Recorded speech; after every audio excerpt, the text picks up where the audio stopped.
friends, welcome to the course Proverbs Expressive English presented to you by me, Amrita Devrajan. Let's begin with today's lesson. So, I'm a student of English Literature from Delhi University. You can follow me on Unacademy at this given URL. Just click on it and click on the follow button to be regularly updated with all the lessons and courses I'm posting. And also, guys, don't forget that your feedback is precious to me. So, do rate, review, recommend, share, and comment. Don't worry, it's just a matter of 2 minutes. And thank you so much to all of those who've been doing that. Really, it means a lot to me.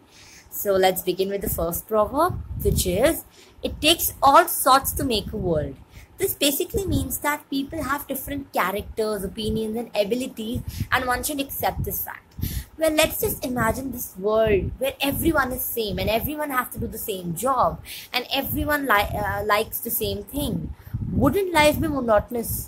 Do you think it would be fun? I mean, you can definitely survive in that kind of a world, but can you enjoy? Just imagine everyone likes to go to amusement park. Everyone likes to go to temples, and no one prefers, sitting at home and sleeping. No one has different interests. Everyone likes sports. You're extremists. Either you like it or either you dislike it. You just loathe. You just despise it. So just imagine this world where everyone is same. Do you think it will be fun? I don't think so. Just imagine when everyone is a doctor. What kind of world would that be? So it takes all sorts to make a world, because if there is so much similarity and everyone is the same, trust me, there's no fun in it. So since you're making a world that it should have dimension, it has to be dynamic and versatile, in the sense that, just imagine, to make a world, to make this environment, we need so many different things like food, water, air, and trees, so many things. And that is why this world is here in front of us. Similarly, we need different people to make an atmosphere, to make a society. Let's look at the example. India is a diverse country, and we must realize that it takes all sorts to make a world. Well, India has so many states, around 29 states after the bifurcation, if I'm not wrong. I'm sorry if I'm wrong. I think it's around 29. So just imagine every state has its own culture and it comes together and makes one country. So, even if there is so much diversification, we are human beings in the end. So it takes all sorts to make a world. I hope this is clear. Let's move on. I'm so sorry. Before moving on, look at this picture. So we have n number of kinds who stand together. All these kinds stand together and make a world. Let's move on. One good turn deserves another. This means that when you do a helpful or kind act for someone who has done something for you, you must do it.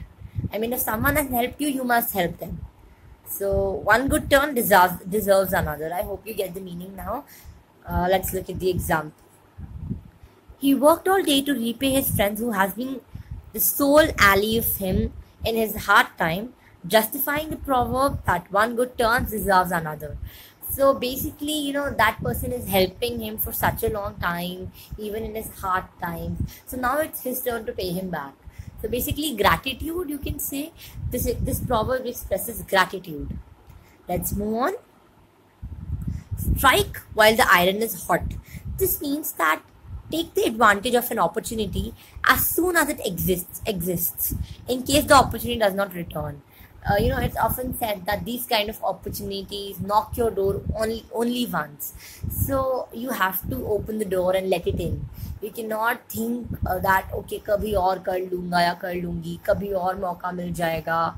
You have to understand that these kind of situation and these wonderful opportunities do not knock your door again and again. So you have to strike the iron while it's hot. If you even have this impulsive thought that this is the best thing for you, just go for it. Let's look at the example. Ram was quick to seize the opportunity of becoming the school leader. He struck while the iron was hot. I hope the example is clear to you. He found the best opportunity to do what he wanted to do, and he struck the iron while it was hot. Let's move on. Where there's a will, there's a way. Let's begin with looking at this picture. Well, this is a band kiya hua nal, and this little bird is putting its head into the tap so that it can find some water because it's thirsty. So where there's a will, there's a way. You will eventually find a way if you have the will to do so. So used to mean that if you are determined enough, you can find a way to do things even if it is difficult. Let's look at the example. She walked with her crutch and ultimately went on to become a swimmer. It is rightly said that where there's a will, there's a way. So even if you are facing some difficulty, if you are determined enough, you can get through it. Let's move on to the next proverb. You scratch my back and I'll scratch yours.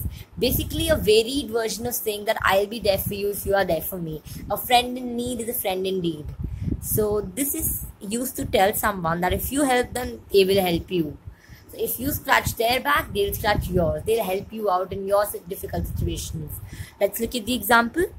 He was in no mood for charity. His rule was simple. You scratch my back, I'll scratch yours back. So if you help me, I'll help you. Otherwise, don't expect any kind of help from me. This is, I just told you, it's a varied version of these proverbs. Not the exact same version. Don't mistake me for that. It's a varied version. Say if you help, I'll help. If you are there for me, I'll be there for you. It's my obligation to be there for you because you were there for me. So I hope it is clear. Thank you so much for watching, guys. I'm awaiting for your response eagerly. Thank you. Have a nice day.